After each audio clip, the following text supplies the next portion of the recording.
What's something your mother never said in words but taught you by example? My mom was a hospital custodian who raised me and my brother alone after my dad dipped when I was 4. She wasn't the warm fuzzy type, more the practical get shit done kind. We never had those heart-to-hearts where she'd tell me about life's big lessons. But looking back, she was teaching me everything through what she did, not what she said. This one time when I was in middle school, we were at this fancy grocery store in the rich part of town. We never shopped there, but they had this special bread my mom wanted to get me because I just had my tonsils out. We were in line and my mom was still in her work uniform, those plain blue scrubs the hospital cleaning staff wore. The lady in front of us was this perfectly put-together woman in designer everything, probably in her 40s. So this lady's card gets declined, and she starts making this whole scene about how, this is ridiculous, and do you know who my husband is, and all that. The cashier, this teenage boy who looked absolutely terrified, kept apologizing while the lady just got louder. The line behind us was getting longer, and everyone was doing that awkward thing where they pretend not to notice but are totally watching the drama. Then the lady turns around, sees my mom in her custodian uniform, and literally says loud enough for everyone to hear, "I don't have time for this. Some of us have real jobs to get back to." And she gives my mom this up and down look that made me want to disappear. I remember feeling my face burn with embarrassment and anger. I expected my mom to say something back or get upset,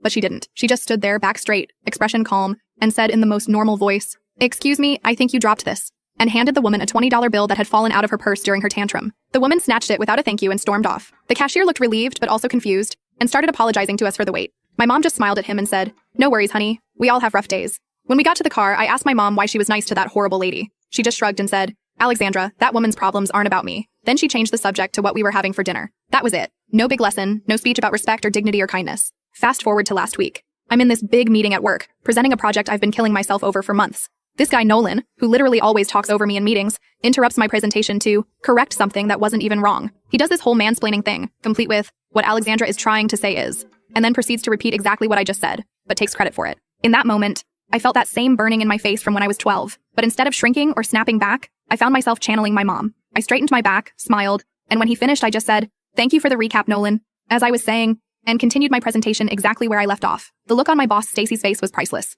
This little nod of respect. And Nolan just sat there looking confused about why his usual tactic didn't work. After the meeting, 3 different coworkers messaged me saying how they loved how I handled that situation. It hit me on the drive home. I never learned that from a book or a lecture or a workplace seminar on dealing with difficult colleagues. I learned it from watching my mom stand there in that grocery store, refusing to let someone else's bad behavior dictate her dignity. My mom never sat me down and said, "Don't let people walk all over you," or "kill them with kindness," or any of those phrases. She just showed me every single day what it looks like to maintain your self-respect, even when others try to take it from you. She's been gone for 3 years now, and I wish I could call her and tell her that I finally understand what she was teaching me all along, that her just a custodian job taught me more about handling people with grace than any fancy degree ever could. So yeah, that's what my mother taught me without ever saying the words. Your dignity isn't something other people can take from you unless you give it to them.